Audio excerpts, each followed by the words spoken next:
आता हूँ as informer में। दोस्तों इस वीडियो में मैं बताऊंगा कि कैसे आप यूपीआई बेस्ड एप्लीकेशन को यूज कर सकते हैं मनी ट्रांसफ़र करने के लिए, कैशलेस इकोनॉमी को बढ़ावा दे सकते हैं और बिना बैंक डिटेल दिए या बिना बैंक डिटेल मांगे पैसा को ट्रांसफ़र किया भी जा सकता है, रिसीव भी किया सकता है, सेंड भी किया जा सकता है। इसी के बारे में इस वीडियो में बताऊँगा, इसलिए ये वीडियो लास्ट तक देखिएगा। चलिए तो हम क्या करते हैं, यहाँ पे देखिए दोस्तों, यहाँ पे मेरे पास दो ऐप्स है। एक भीम पे बैंक का, इलाहाबाद बैंक ने अपना यूपीआई डेवलप किया है उसका, तो दोनों में प्ले स्टोर से डाउनलोड किया हूँ, ये भी और ये भी। पहले बता देता हूँ दोनों एक ही है, दोनों यूपीआई बेस्ड एप्लीकेशन है। और चूंकि मैं बता देता हूँ भीम ऐप्स वर्क नहीं कर रहा है, चूंकि ये डेवलपमेंट फेज में है, गवर्नमेंट ने अनाउंस किया, इसके बाद इसमें 2 दिन के अंदर, मतलब 1 दिन के अंदर एक अपडेट आ गया है और धीरे धीरे अपडेट आएगा। तो मेरे पास क्या है कि सारा प्रिविलेज देने के बाद भी देखिए यहाँ पे ओपन नहीं होगा,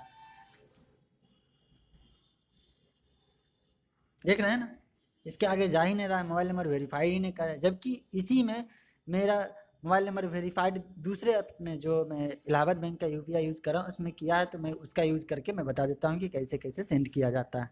ठीक है, तो देखिए यहाँ पे मैं इसका किया, तो यहाँ पे जब ये ऑन कीजिएगा तो आपको यहाँ पे क्या करेगा, अगर पहली बार ऑन कीजिएगा तो एक नंबर से मैसेज भेजेगा, डुअल सिम होगा तो डिफ़ॉल्ट नंबर से मैसेज भेजेगा।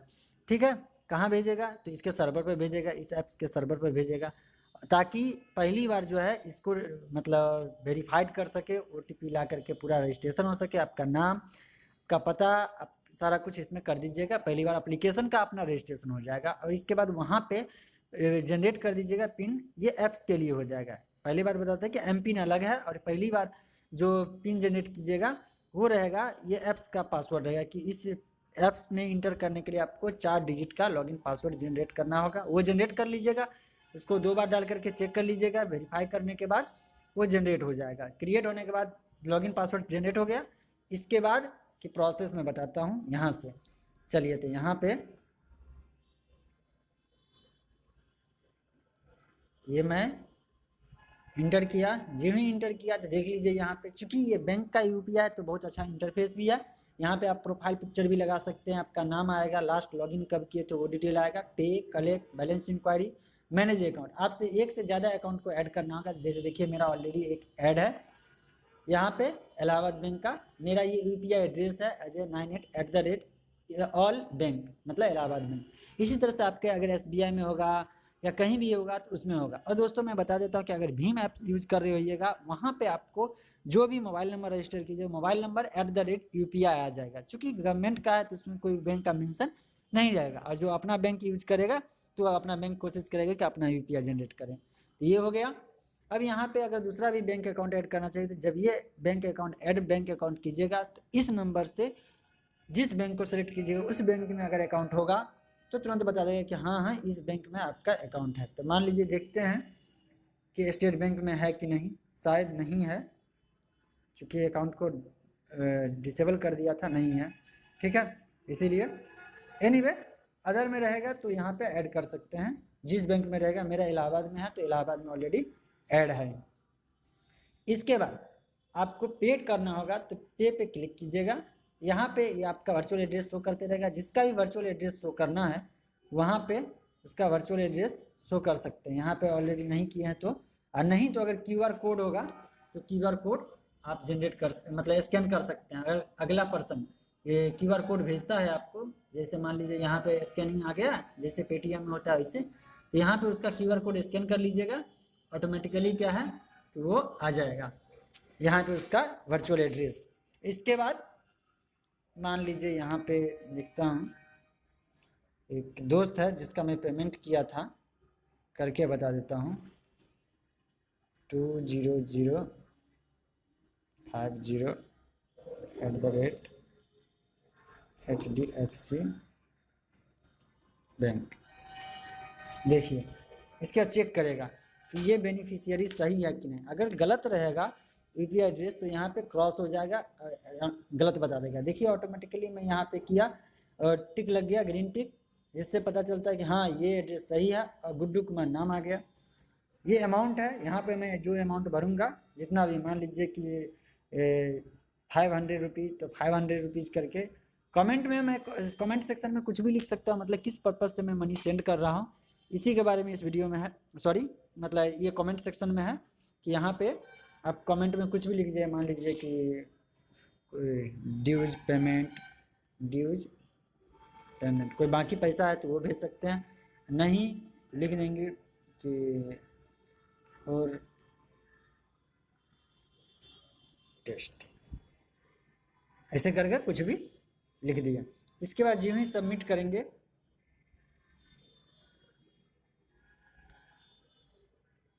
यहाँ पे मैं 500 नहीं 1000 लिख देता हूँ, ऐसे ही अगर जाएगा अभी तो मान लीजिए टेस्ट, यहाँ पे मैं सबमिट जी करूँगा तो हमको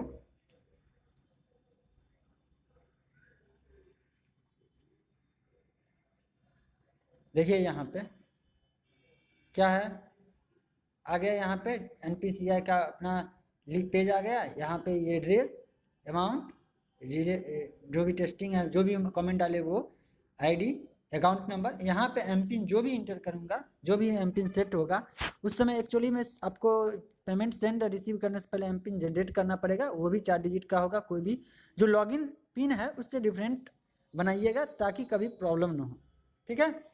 और वो एमपिन इंटर करने के बाद आप सबमिट कीजिएगा तो मनी सेंड होगा, अगर नहीं तो ऐसे बैक कर दीजिए।